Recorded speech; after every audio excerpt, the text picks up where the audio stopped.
Vamos a ver el síndrome de Budd-Chiari. Síndrome de Budd-Chiari, esto es congestión de las venas suprahepáticas que va a terminar haciendo necrosis del hígado. Entonces ahorita vemos más específico cómo pasa esto, pero es, aquí vamos a poner el corazón. Aquí está aurícula derecha, aurícula izquierda, ventrículo derecho, ventrículo izquierdo. Aquí está la vena cava superior, vena cava superior. Aquí está la vena cava inferior. Y por aquí vamos a poner al hígado. Aquí está el hígado. Y tenemos tres venas suprahepáticas: la izquierda, la del medio y la derecha. Y las venas finalmente se van a unir. Finalmente se unen las venas suprahepáticas y van a terminar en la vena cava inferior. Entonces, si un paciente tiene congestión de las venas suprahepáticas, digamos que un paciente tiene trombosis de las venas suprahepáticas. Más adelante vamos a ver causas de síndrome de Budd-Chiari, pero por ejemplo, si el paciente tiene trombosis aquí de las venas suprahepáticas, empieza a aumentar la presión aquí en la parte de la vena que está intrahepática. La sangre que está pasando del hígado a la vena suprahepática no puede pasar porque aquí se atora por el trombo. Entonces la presión aquí empieza a aumentar. Aumenta la presión en las venas suprahepáticas y entonces el hígado se va a empezar a congestionar. Vamos a tener congestión del hígado. Esto va a hacer que el paciente tenga hepatomegalia. Y finalmente el hígado va a estar congestionado, congestionado, congestionado y vamos a tener daño al hígado que va a terminar en necrosis. Necrosis del hígado.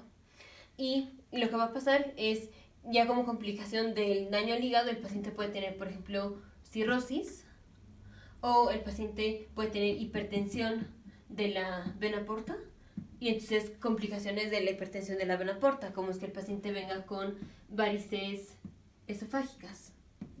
Pero esto se va a haber dado por la congestión del hígado, porque la sangre no está pudiendo pasar a través de las venas suprahepáticas. Y esto se va a dar, por ejemplo, por trombosis de las venas suprahepáticas, o se puede dar por carcinoma hepatocelular, porque digamos, si tenemos un paciente que tiene cáncer hepatocelular, digamos, aquí está el cáncer, y el cáncer puede comprimir a la vena suprahepática, y si se comprime la vena suprahepática, va a ser más difícil que la sangre que está aquí pueda finalmente pasar a la vena suprahepática y drenar la vena cava inferior. Esto es en el caso de un tumor del hígado. Entonces, causas son trombosis de las venas suprahepáticas o que tengamos compresión de las venas suprahepáticas. Ahora, factores de riesgo para tener trombosis de las venas suprahepáticas es estar en un estado de hipercoagulabilidad. Entonces, estado de hipercoagulabilidad es, bueno, lo pongo aquí. Estado de hipercoagulabilidad es, por ejemplo, pacientes que tienen aumento de estrógenos. Estos son pacientes que toman los anticonceptivos orales combinados o pacientes embarazadas. O puede ser que tengan una variante del factor 5 de la coagulación que se llama factor 5 Leiden. O pueden tener deficiencia de la antitrombina, como son los pacientes que tienen síndrome nefrótico. O pueden tener una variante de la protrombina, que es la variante 20210A. O cualquier cosa que haga que el paciente tenga esta hipercoagulabilidad. También puede ser porque el paciente tenga policitemia. Porque si tenemos policitemia, o sea, un aumento de los glóbulos rojos, los glóbulos rojos se empiezan a acumular aquí, en las venas, y entonces esto tapa a las venas. Y esto va a ser congestión del hígado. Entonces, causas son trombosis de las venas suprahepáticas, ya sea por un estado de hipercoagulabilidad o por policitemia, o puede ser por congestión de las venas, que es carcinoma hepatocelular. Y el paciente se va a presentar con hepatomegalia, porque el hígado va a estar crecido. Vamos a tener dolor en el cuadrante superior derecho, y el paciente puede venir con las complicaciones de hipertensión de la vena porta, como es el paciente puede tener sangrado de las varices esofágicas, puede tener hemorroides, puede tener ascitis, que son complicaciones de hipertensión de la vena porta, o también puede venir con las complicaciones de cirrosis. Y ya en videos anteriores vimos cómo se presenta el paciente con cirrosis. y este paciente no va a tener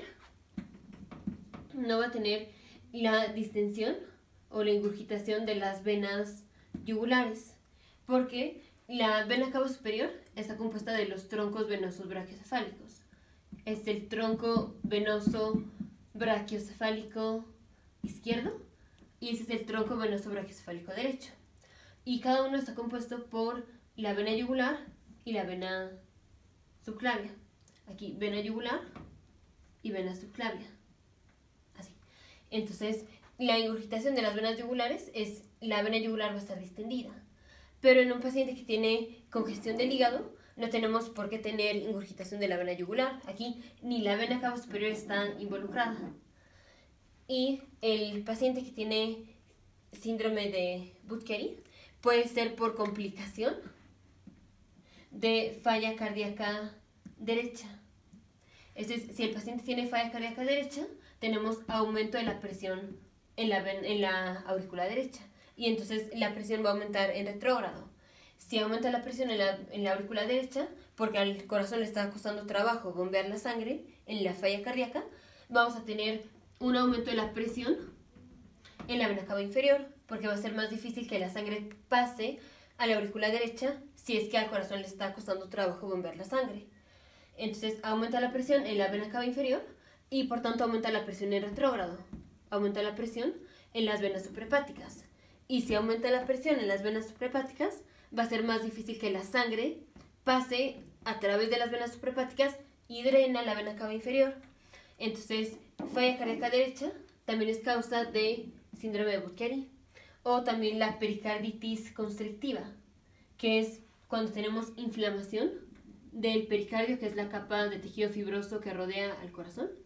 Y si tenemos pericarditis constrictiva, va a ser más difícil que el corazón se expanda y se contraiga, porque si tenemos inflamación aquí, no es tan fácil que el corazón se expanda. Entonces, igual, aumenta la presión en la aurícula derecha, aumenta la presión en la vena cava inferior y aumenta la presión en las venas suprahepáticas y el paciente desarrolla síndrome de Budd-Chiari. Nos vemos en el siguiente video de futuros médicos, científicos e ingenieros.